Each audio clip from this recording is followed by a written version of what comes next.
They are killing our people and many more in other countries, which is now endangering the trade with our closest ally.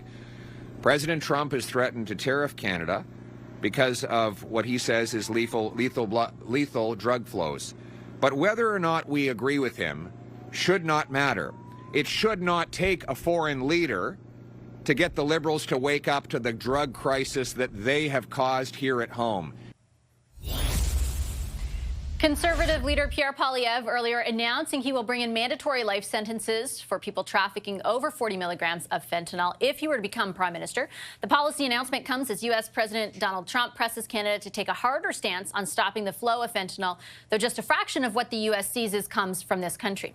American pressure also playing a factor in Liberal leadership contender Mark Carney's economic policy announcement. Carney pledging to reach 2% of GDP, for example, on defense spending by the end of 2030 and promising to make Canada more resilient. We as a country must, first and foremost, build from within, build Canada, build one Canadian market, build broadly across this country. And secondly, it just makes sense to diversify our trading partners. We are one of the great trading nations. We have so much to offer, and particularly in the industries of the future. This is an enormous opportunity for us.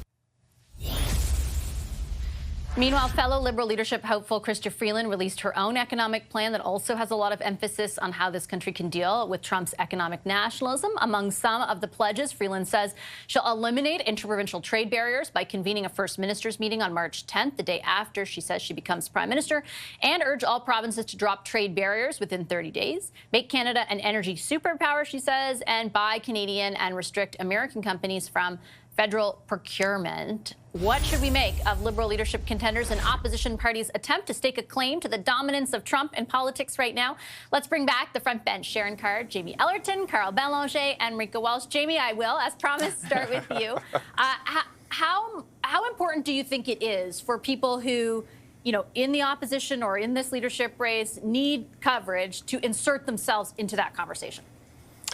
I think that's always kind of where political leaders are driving in terms of how they get a voice share in stories and get their message out. I think when you listen to what Pierre Poilievre had to say on fentanyl today, a lot of the framing of it, of course, reacting to what President Trump is doing and him condemning the government's failures. But if you've been listening to what Pierre Poilievre has been saying on drug policy for well over a year, none of this today would have been a surprise. I think when you listen to what the Liberal leadership candidates had to say, and I actually read Marika's story earlier prior to coming on air with you, Vassy, like when you listen to Mark Carney, it sounds like ChatGPT spit out 10 bullet points, and then they have a spinning wheel of which, like, Canadiana platitude they're going to put on top. And for Chrystia Freeland, like, I think it kind of shows like you need a big government approach. Like, she's going to 10 projects, so she's got 10 fingers, 10 toes, and like she's somehow going to manage like these 10 projects every year. Like, why not just set clear rules that allow people to build, have vigorous environmental standards met, but get government out of the way so that projects large and small can come online and not have this like Ottawa knows best approach.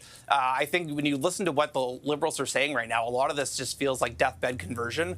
Let's not forget, Parliament is shuttered in the midst of a national crisis. Also, the Liberal Party can sort itself out. But to your question there, Vassy, 100%. This is politicians trying to get into the story of the day. They know what's going to be dominating conversations across the country and dominating online and media coverage, and they're trying to be a part of it. Yeah, from a strategic point of view, Carl, you know, you've advised a lot of people on exactly what their comm strategy should be in moments like this. What would your advice be?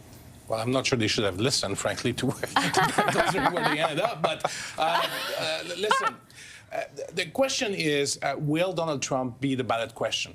Is he replacing the carbon tax as the ballot question? Certainly, Doug Ford in Ontario believes it is the winning ticket. He's, casting himself as the guy who can protect Ontarians against Trump. Premier Legault this week was basically trying to recast himself as the champion that he was during the pandemic, as the leader, the father figure, and that's against Trump. So the question is, who can best handle Donald Trump for the future? And the danger for Pierre Poilievre is that, he still wants to pivot to the federal government. He still wants to blame the federal government in the time where, Canadian unity has been tested. And it's been tested hard, and it's going to be tested harder as Trump comes back with more demands. So which side will he be on? Because if Donald Trump is the ballot question, right now he's seen as the better position to handle him.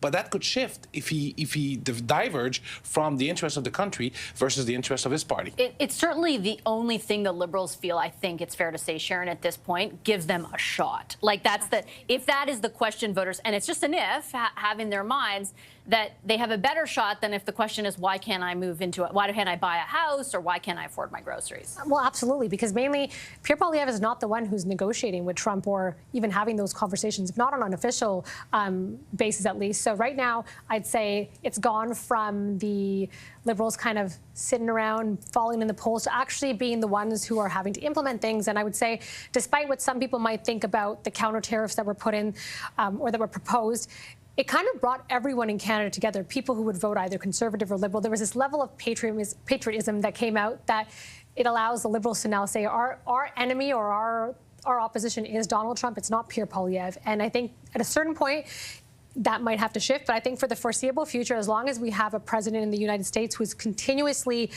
trying to disrupt the rest of the world, that's who the target is, and that's what they have to focus on. Is it going to win them a government? Maybe not, maybe. Who knows? But it's definitely shifted the polls a bit. A bit, yeah, and some of them, not all of them, to be fair. Marika, I was thinking about that today. We've talked on this panel many times about how the last year has seen, the Conservatives constantly driving the agenda and the Liberals reacting, and often late to do so. In this instance, they are reacting, but it's to Donald Trump, not to the Conservatives. And the Conservatives are, for the first time, in a position where they also have to react to Donald Trump. Yeah, and for the first time, the Conservatives are actually trying to get into the media cycle. Instead of dominating There's many it, more press conferences, many more attempts to get in because of that changing dynamic. I think the polls are still very shaky and unclear and bouncing around, so it's hard to actually see what the ballot box question is. Just like and the it will tariff threat, depend who the Liberal leader is and when the next election is, so there's a lot of ifs, ands, or buts around it. But certainly the Liberals have more hope now. It's just that cost of living is still a driving force, and Life is still unaffordable. Exactly. Yeah. Okay. Well, on that really positive note, and sorry that I just looked behind me. I was making sure that I could get the flowers. Guys, it's Marika's last day because she's going on maternity leave. We wanted to give you some flowers and wish you and your husband the very best on your new family. We're so excited for you. We love you, and we'll see you in a year. Thanks to our front bench. Thanks, everybody. Jamie Allerton, Carl Bélanger, Sharon Carr, and Marika Walsh.